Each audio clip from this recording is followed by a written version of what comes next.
Hello, good evening guys. कल है bank Nifty का एक्सपायरी 20 अगस्त, वीकली एक्सपायरी है।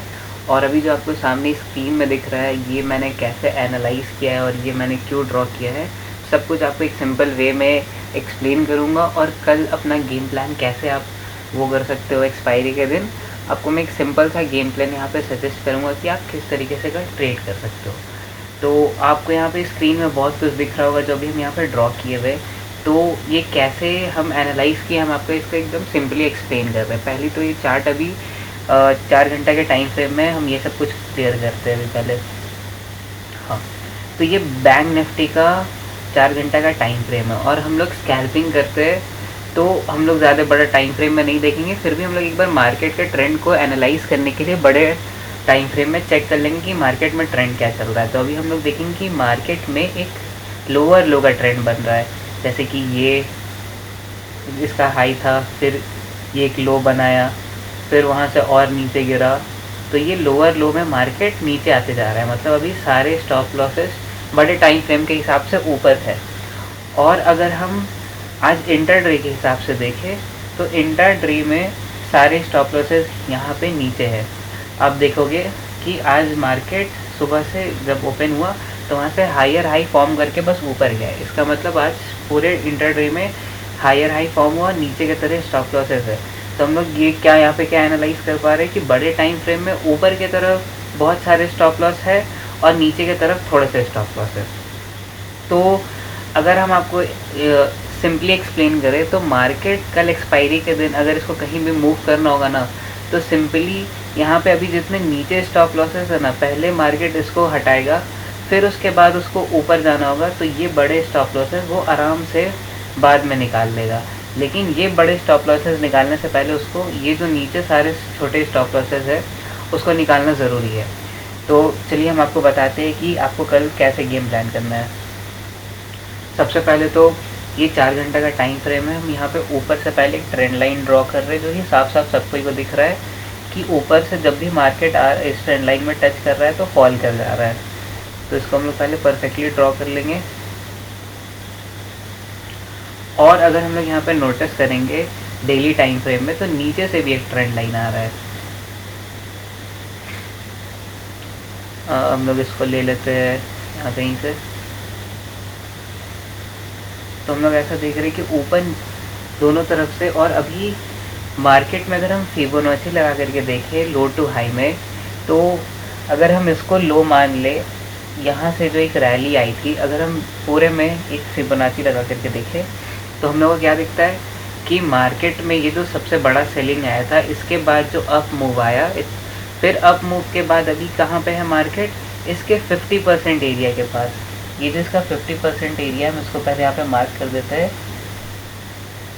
49,750 का।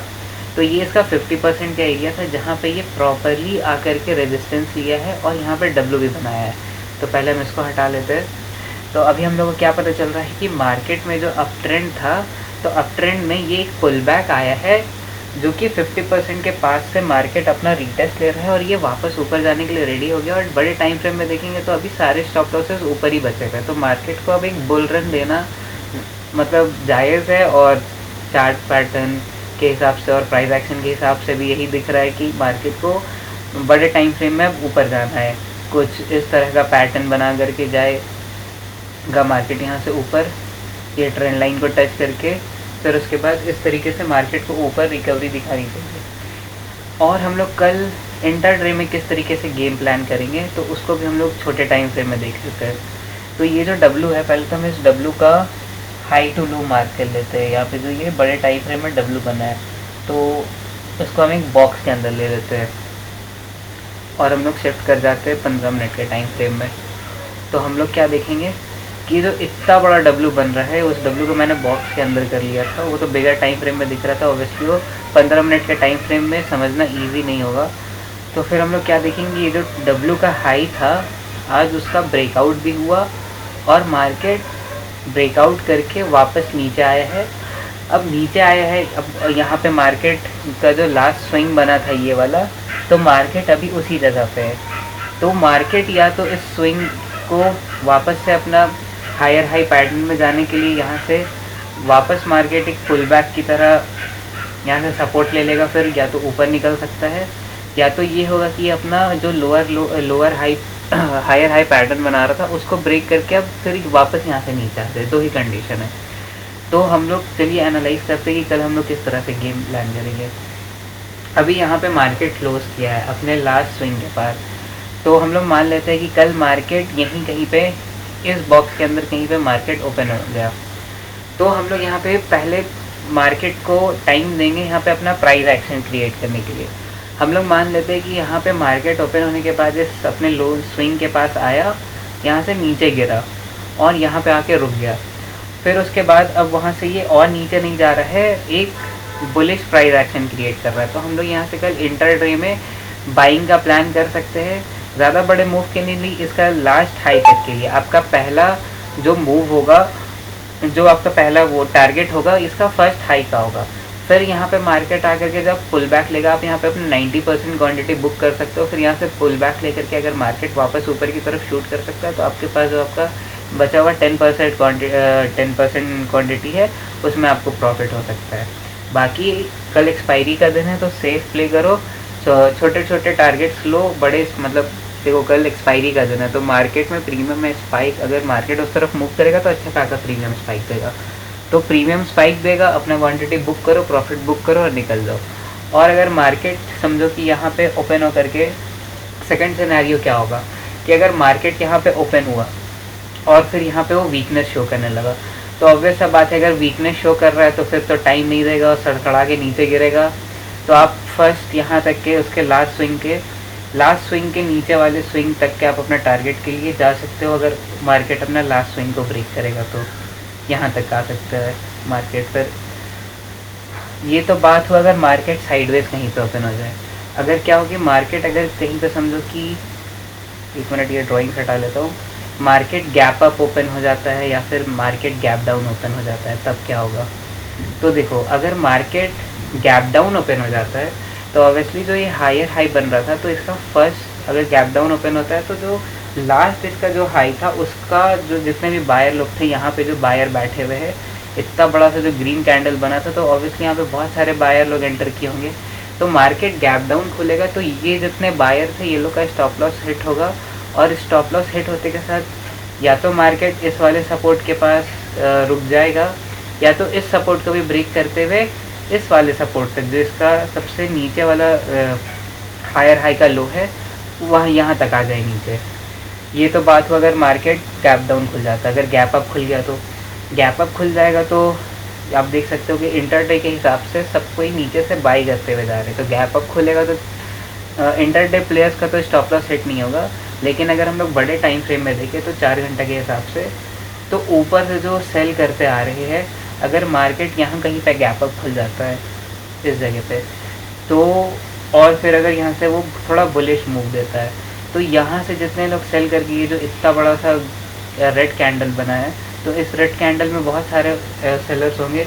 तो अगर मार्केट में भी गैप अप खुले तो ये वाले सेलर्स अपना प्रॉफिट बुक करके एग्जिट करने का कोशिश करेंगे, तो इसके बाद मार्केट ऊपर और अच्छा मूव दे सकता है। अब हम आपको बताएंगे कि आपको बुलिश कहाँ पे होना है और बेरिश कहाँ पे होना है। अगर हम फिबोनाची लगाते हैं, यहाँ से लो टू हाई मार्क करते हैं तो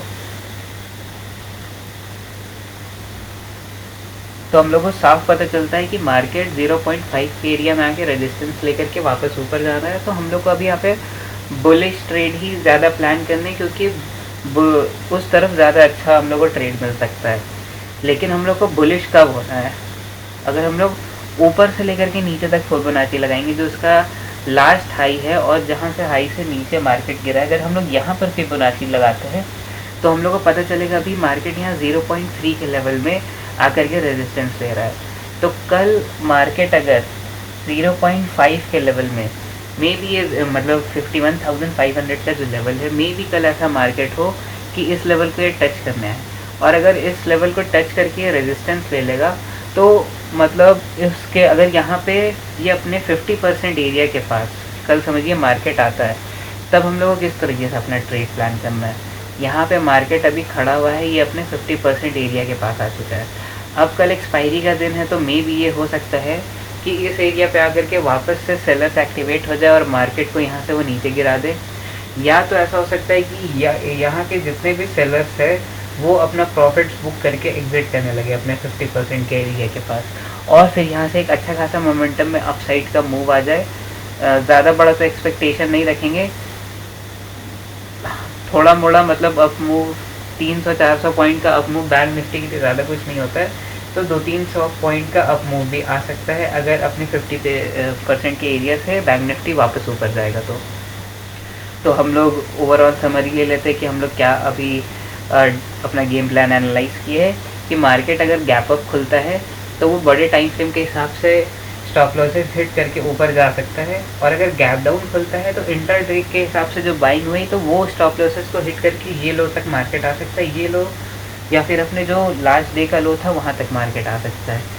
और अभी हम यहाँ पे कोई भी तरह से बेयरिश नहीं है, क्योंकि अगर हम बड़े टाइम फ्रेम के हिसाब से फिबोनाची लगा करके देखें तो मार्केट जो एक बुल रन दिया था अभी अपने 50% एरिया के पास से रिट्रेसमेंट लेकर के वापस डब्ल्यू बना के ऊपर जाने के लिए रेडी है। तो यहाँ पे हम बुलिश ट्रेड प्लान करने में ज़्यादा वो रखेंगे, और बेयरिश होने में अभी जब तक ये डब्ल्यू का लो नहीं ब्रेक होता है तब तक हम बेयरिश नहीं होंगे।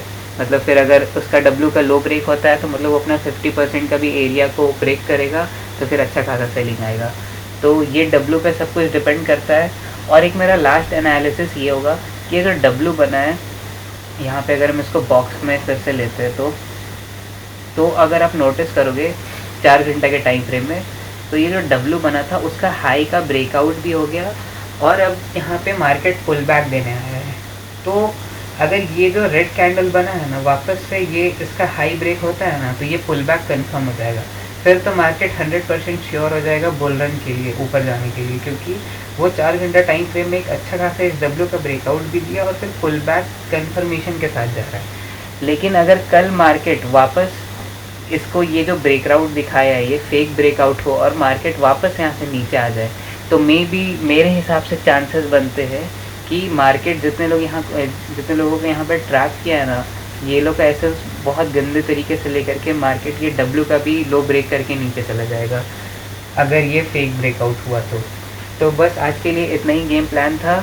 बाकी आप अपने प्रीमियम के चार्ट को, कॉल और पुट के चार्ट को अपने सामने लगा करके एनालाइज कर सकते हो। अगर मार्केट ऊपर की तरफ ब्रेकआउट दे रहा है तो कॉल का प्रीमियम में स्पाइक और पुट के प्रीमियम में डीके ज़रूरी है, और अगर पुट की तरफ मार्केट जा रहा है तो पुट के प्रीमियम में स्पाइक और कॉल के प्रीमियम में डीके ज़रूरी है। तो ये सब कुछ एनालाइज करने के बाद ही आप अपने ट्रेड्स को प्लान करिएगा, और कहीं भी एंट्री ऐसे रैंडम एंट्री बना करके हमेशा आदमी लॉस ही करता है। तो आप प्लीज़ प्रीमियम का चार्ट को भी रिकमेंड करिए और देखिए कि आपका कहाँ पे परफेक्ट एंट्री होगा। इस तरीके से आप बहुत अच्छे पॉइंट्स भी कैप्चर कर पाएंगे और आपका ट्रेड भी सक्सेसफुल होगा। तो थैंक्स फॉर वॉचिंग, आज के लिए इतना ही।